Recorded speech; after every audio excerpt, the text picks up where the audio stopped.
이 노래는요, 이제 그 가나안 야비랑 시스라를 무찌르고 무너뜨리고 이기고 난 뒤에 그 승리를 자축하며 그 승리의 기쁨을 되돌아보며 그것을 노래하는 것입니다.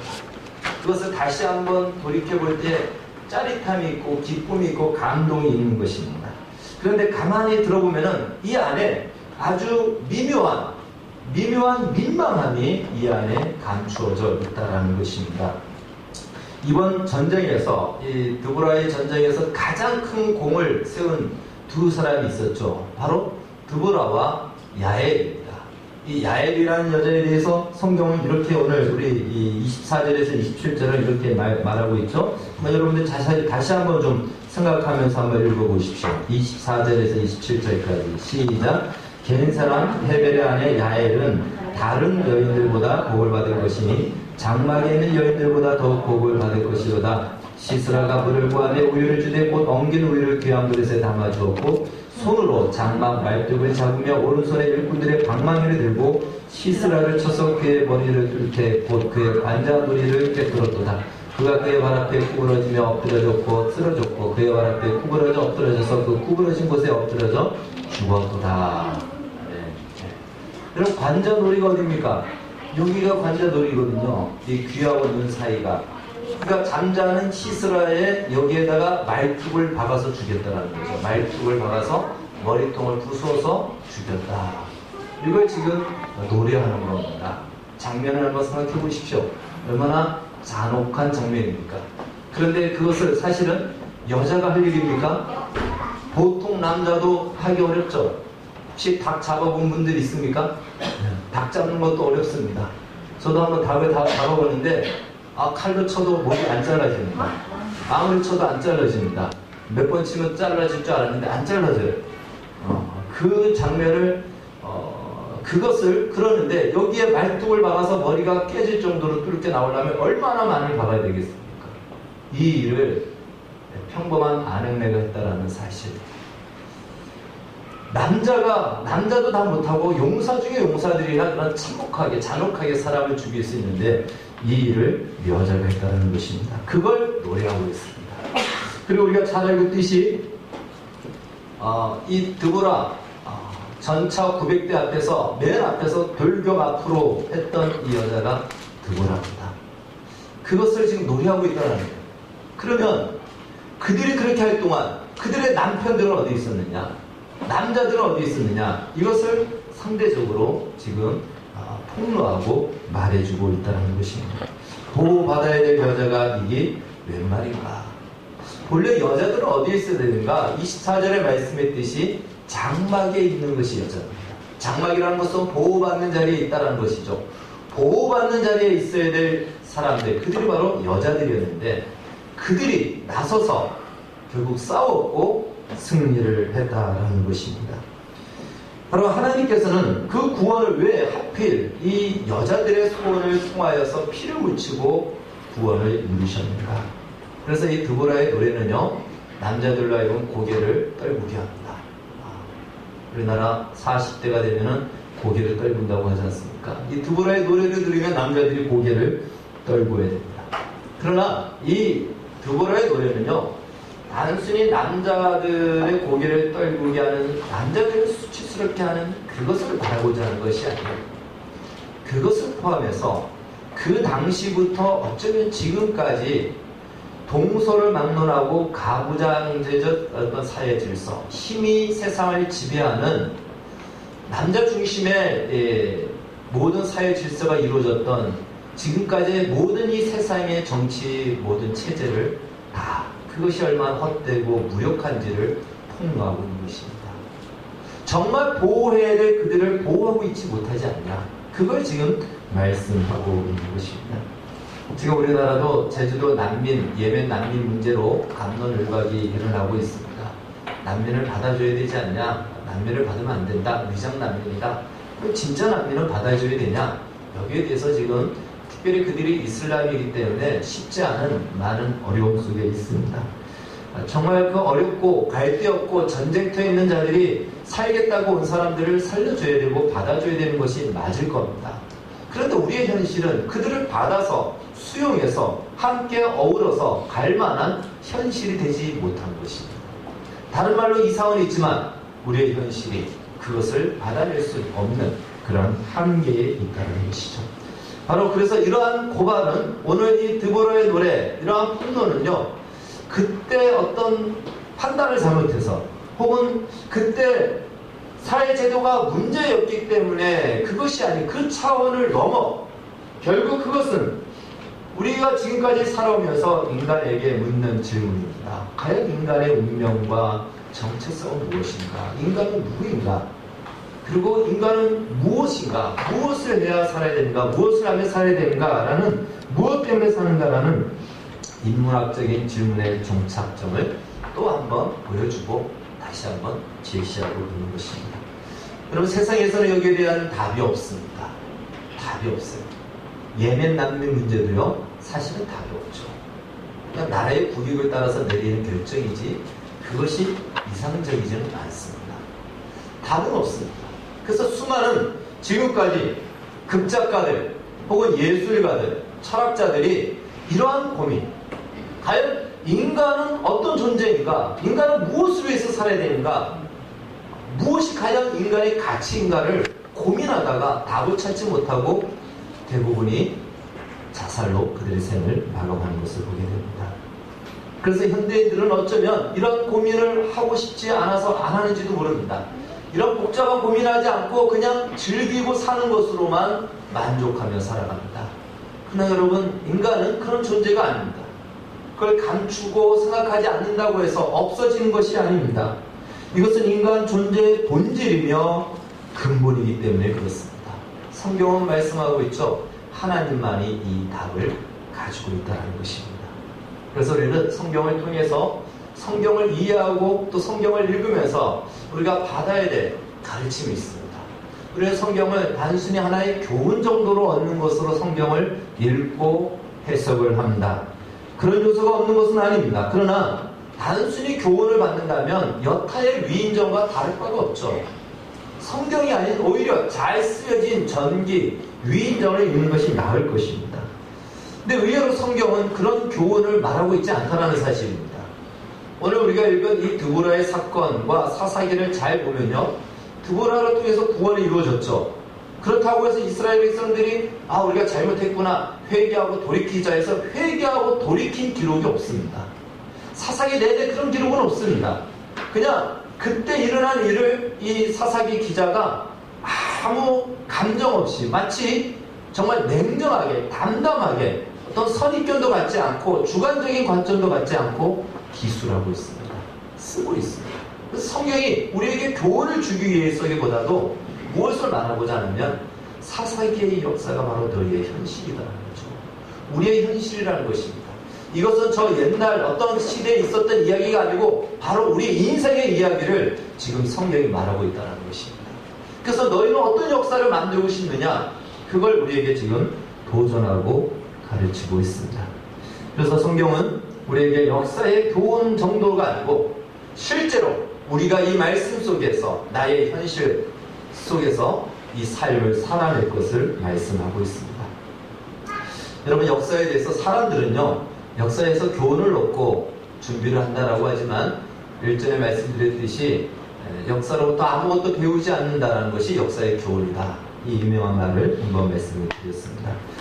그러나 역사는 그것보다도 더 중요한 것을 우리에게 주고 있습니다.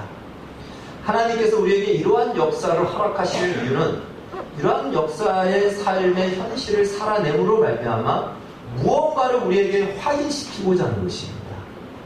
우리는 그 삶을 경험하지 않고서는요, 어떠한 이해와 개념을 가질 수가 없습니다. 그럼 어린아이에게 불은 위험해, 불은 정말 위험한 거야, 아무리 설명해줘도 그 개념이 안 씁니다. 불이 위험해? 칼도 위험하고 뭐 위험한 게 많은데 그 개념이 안 써요. 그럼 어떻게 하면 될까요? 간단하죠? 네. 간단한 좀 위험하지 않은 불에 가까이 손을 갖다 대게 하면 됩니다. 그러는 순간 불이라는 개념이 확실하겠습니다. 불은 위험한 거구나, 뜨겁구나, 정말 가까이 가서는 안 되는구나, 이 개념이 완전히 박선 거죠. 하나님은 우리에게 인생의 이 역사를 허락하시는 것은 이 역사를 통해서 우리의 삶의 현실을 통해서 개념을, 어떤 정의를 내리고 알게 하는 것이죠. 우리 인생의 당면한 문제, 보편적인 질문을 경험하고 또 우리가 그 답을 경험함으로 말미암아 무엇이라는 개념과 그 무엇이라는 것을 통해서 우리의 이전 역사를 해석하고 그 다음에 우리의 후손들에게 내가 무엇을 덧붙여서 물려줄 것인가가 정리되어지는 것이죠. 만약 그것이 없다면 역사는 하나의 사건의 나열에 불과할 것입니다. 그래서 굉장히 중요한 것이죠. 경험과 체험이 중요한 것입니다. 저희 집에서는요, 토요일 날은 우리 둘째 우열이가 설거지를 합니다. 그리고 주일 날은 도율이가 합니다. 막내는 아직 초등학생이라서 신발 정리만 시킵니다. 그래서 뭘 가르치냐면 이걸 통해서 가족이 무엇인지를 가르치는 거죠. 사실 저는 어릴 때부터 혼자서 다 하는 것이 가족의 개념이었습니다. 저의 개념. 저는 혼자서 다 해야 되는 것이 뭔가 거기에 가장이나 한 사람이 모든 걸 다 책임지는 것이 가족의 개념이었다면 이제 우리 아이들에게는 가족이란 각각의 역할을 도우면서 하는 것이 가족이다. 이 개념을 이들이 경험하며 자라가면 나중에 그들은 가족 개념을 그렇게 정의를 내릴 수 있을 겁니다. 근데 그것을 그 현실을 경험하지 않고서는 말로 설명해도 안 된다는 것이죠. 그래서 저희 집사람이 항상 저한테 얘기하는 것이 왜 가족이 같이 있는데 혼자서 모든 걸 다 하려고 하냐 이런 얘기를 자주 합니다. 제가 그렇게 자라왔기 때문에 그 개념이 없기 때문에 함께하고 함께 나누고 함께 분담하고 함께 협력하고 이런 부분들이 가족 안에서 저에게 없기 때문에 그렇습니다. 바로 우리는 삶의 현실을 통해서 그런 개념을 정리할 수 있고 이해할 수 있고 알 수가 있는 것입니다. 그래서 하나님께서는 우리에게 이러한 삶의 현실 또 인생의 현실을 경험하면서 비로소 우리가 누구이며 인생의 소중함이 무엇이며 무엇이 우리가 나아갈 바인지를 무엇이 가치 있는지를 우리에게 가르쳐 줍니다. 그렇지 않으면요 역사는 끊어진 역사가 되고 단절된 역사가 됩니다. 사실 어제의 산물이 오늘이잖아요. 그리고 오늘의 수고와 애씀이 내일일 것입니다. 그걸 성경은 말하고 있는 것이죠. 이것은 단절된 것이 아니고 이어지고 연속적으로 가야 될 우리의 인생이라는 것입니다.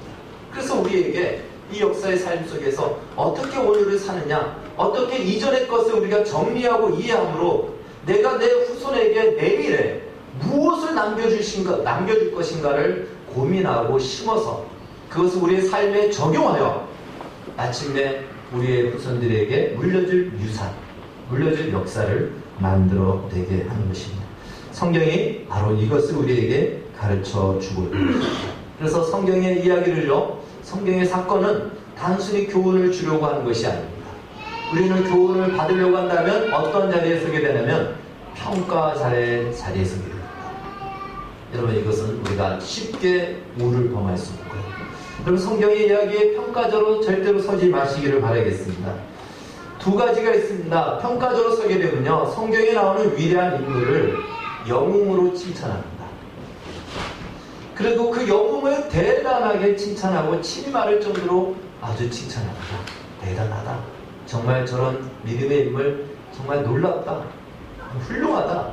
칭찬을 하죠. 그런 영웅을 우리가 본받자 이렇게 얘기합니다. 그러나 실상 우리의 삶의 현실에 들어가면 그게 어려워요. 그 영웅은 한순간에 만들어진 것이 아니거든요. 그래서 우리가 그때부터 포기를 하죠. 그 사람은 처음부터 우리와 달랐기 때문에 나는 그럴 수 없어 하고는 슬며시 내 삶의 현실의 책임을 우리는 외면합니다. 또 악당이 등장하면 그 악당보다는 내가 낫다라고 생각하기 때문에 스스로 자기에게 합격점을 줍니다.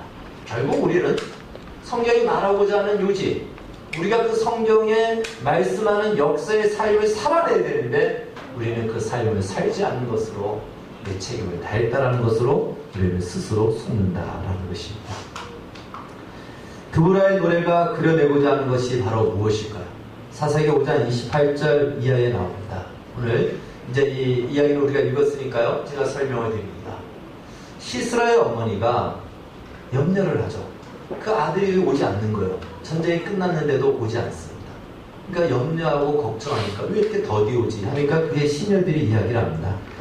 분명히 전쟁에서 이겼기 때문에 전리품을 나누고 있고, 그리고 그 용사들과 함께 지금 회식을 할 겁니다. 회포를 풀 겁니다.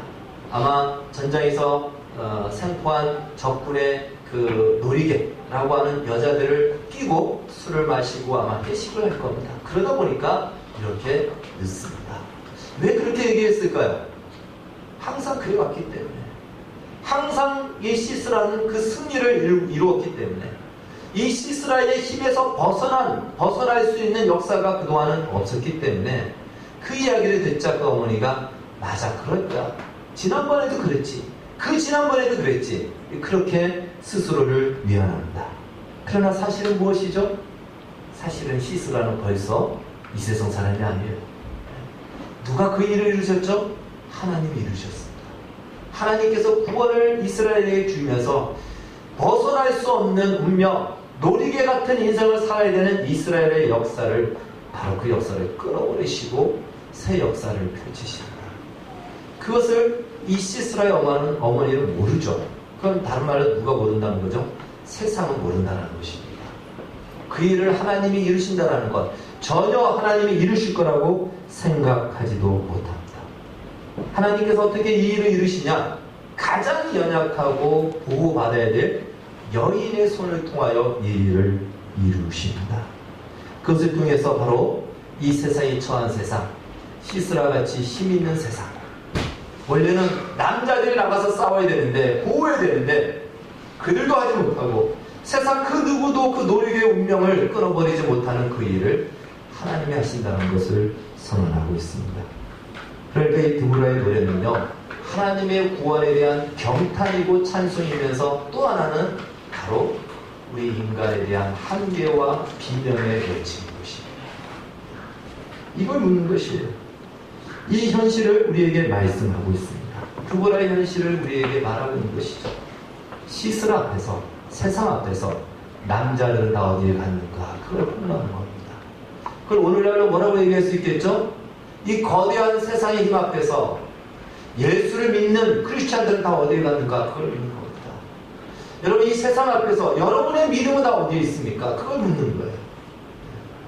이건 그때의 이야기가 아니고 바로 오늘 나의 이야기인 것이죠. 세상 앞에 믿음을 가진 자가 어디 있냐? 지금 주님이 그걸 우리에게 지금 오히려 반문하고 있는 것입니다. 우리는 언제까지 내가 원하는 꿈과 행복을 이루기 위한 수단과 방법으로서 하나님을 믿으려고 합니까? 물론 하나님은 우리 인생을 성공시켜 주시기도 하고 행복하게 하시기도 하고 꿈을 이루어 주시기도 하지만 그 차원을 뛰어넘어야 됩니다. 그것만에 머물러 있어서는 안 된다는 것이죠. 그 이상으로 이제는 주님께서 원하시는 그 믿음을 갖고 주를 기쁘시게 하는 자리로 나아가는 자리까지 나아가야 됩니다.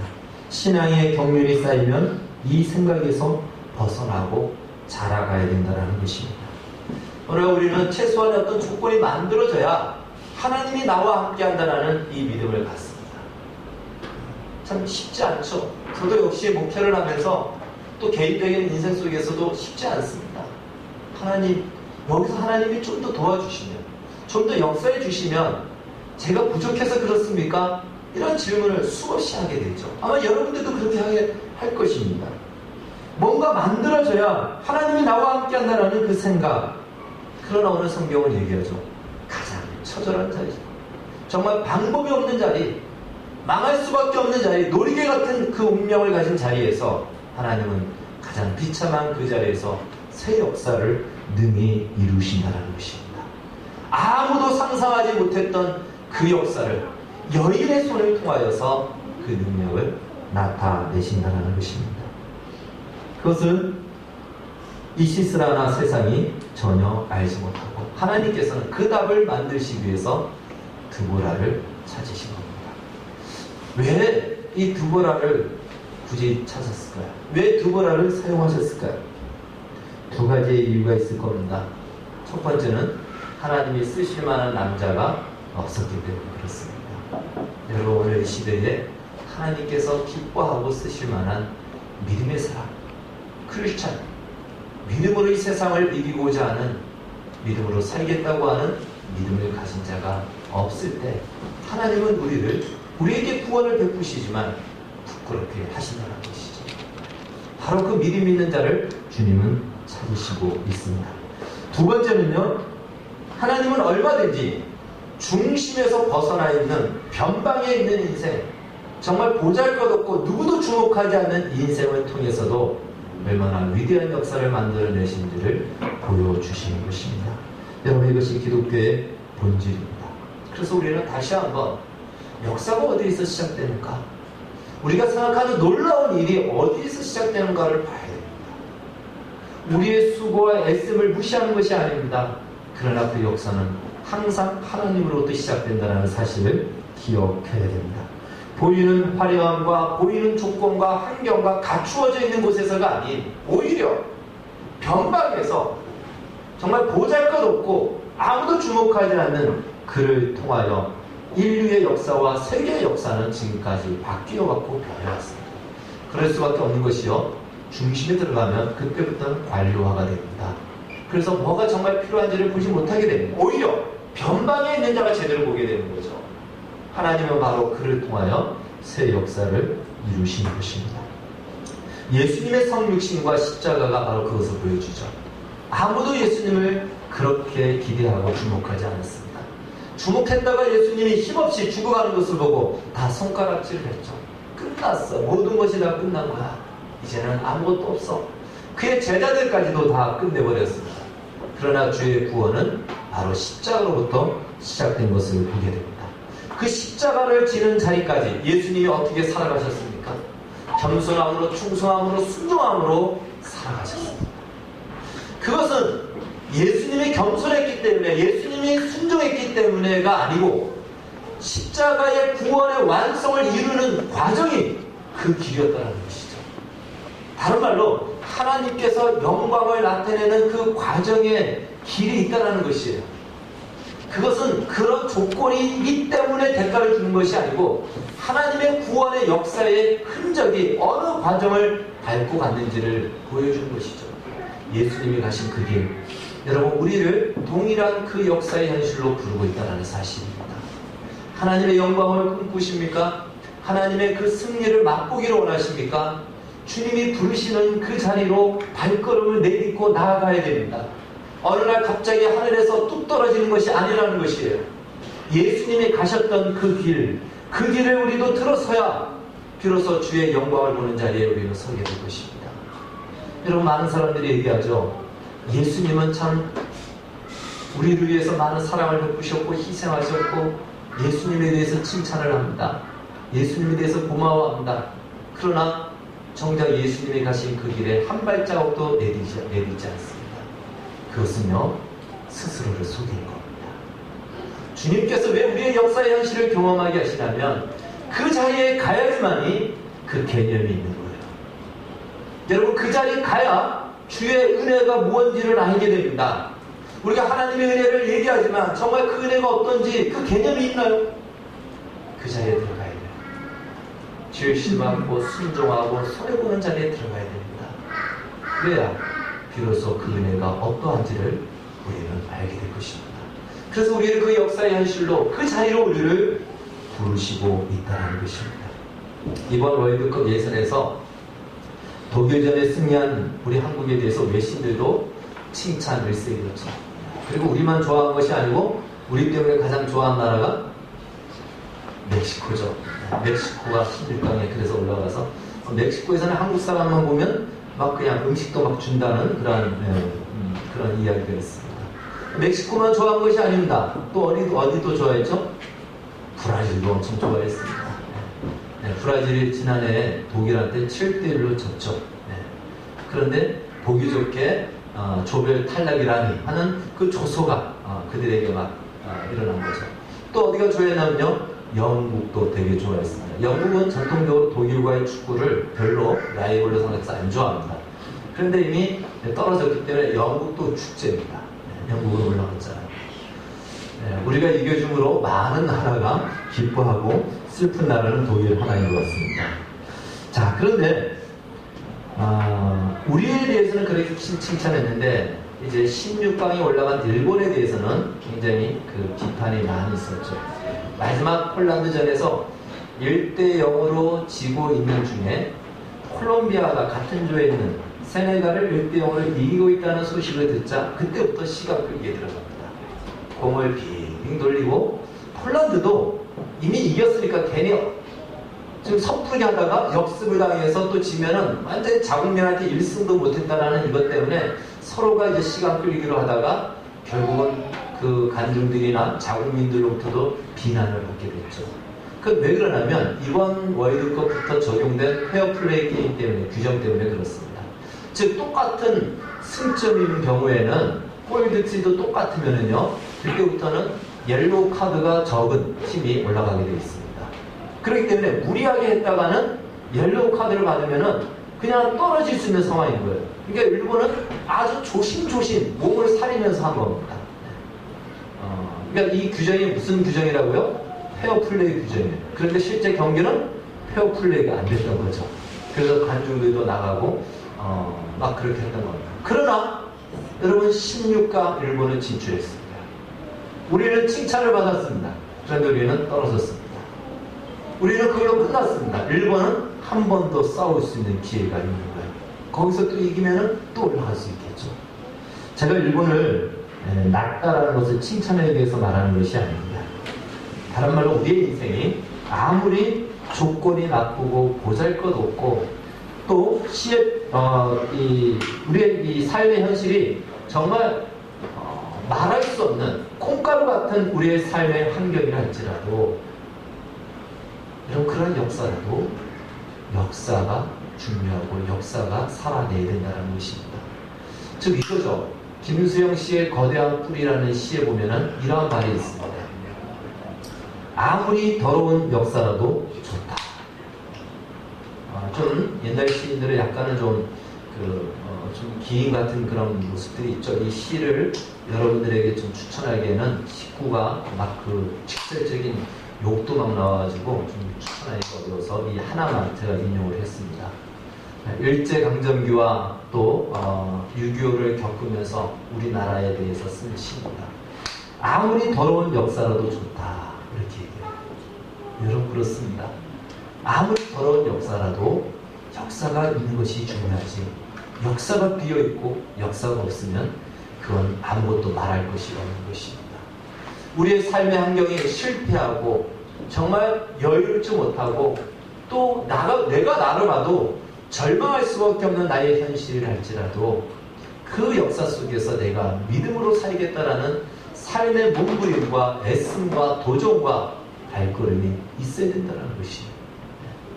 또 넘어지고 또 야비하게 또 거짓말하고 또 그런다 할지라도 만약에 그렇지 않으면 우리의 인생의 역사는요 텅 빈 역사가 될 것입니다. 그러지 말라는 것이죠. 사랑하는 여러분, 이 사실을 기억하십시오. 아무리 훌륭한 기술과 재능을 가진 사람이라도 감독은 경기장 밖에 있습니다. 별의별 얘기를 다 해도 실제 경기를 뛰는 사람은 선수입니다. 하나님은 우리를 감독으로 부르지 않고 선수로 불렀습니다. 우리가 콩을 쓰든 죽을 쓰든 밥을 하든 우리가 뛰어야 되고 우리가 살아야 됩니다. 이 삶을 살으라는 거예요. 그걸 성경이 오늘 우리에게 가르쳐 주는 것입니다. 그래서 오늘 이 드보라의 노래는요 슬픈 찬가예요. 찬가인데 슬픈 찬가예요. 왜 슬픕니까?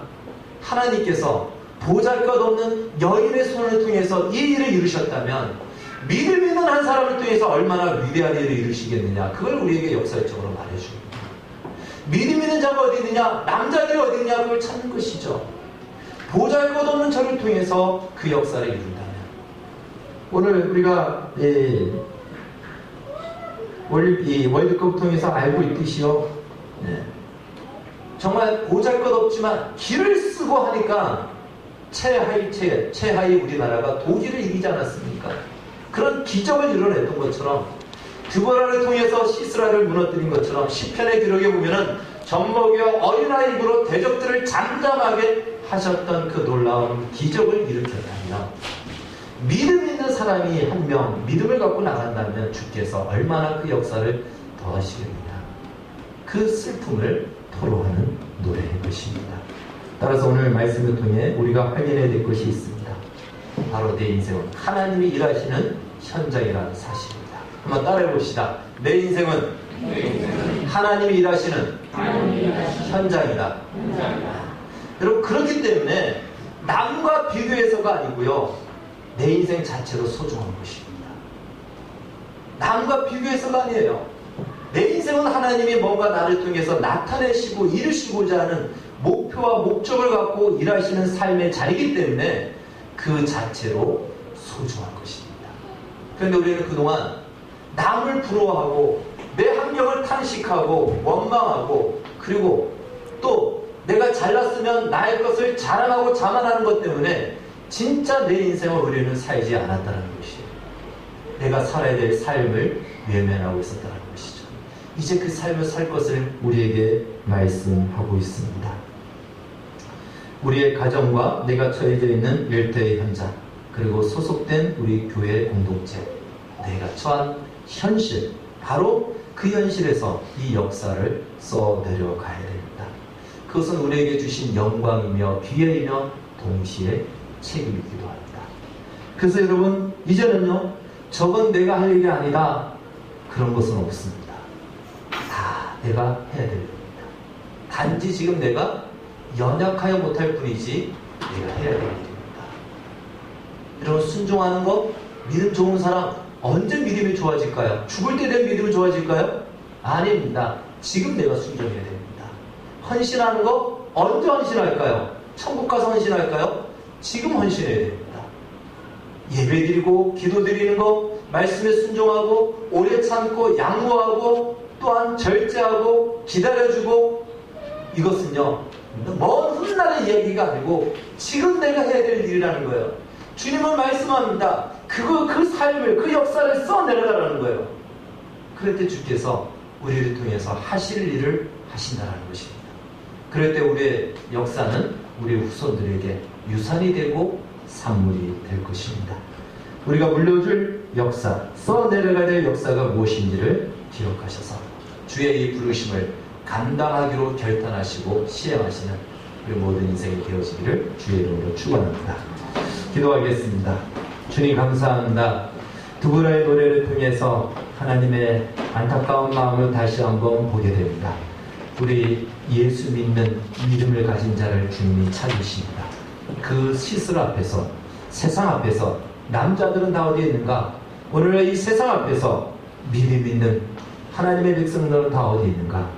이 탄식과 비명이 바로 드보라의 노래입니다. 이제 우리가 그 믿음의 몸부림, 믿음의 발걸음을 내딛기를 원합니다. 부족하고 미숙하고 또한 약하지만 내딛는 우리의 발걸음에 복을 주시고 역사해 주셔서 주께서 우리의 인생 속에 마음껏 일하셔 주의 흔적들로 가득 채워지는 우리의 인생이 다 되게 하여 주시옵소서. 예수님의 이름으로 기도하옵나이다. 아멘.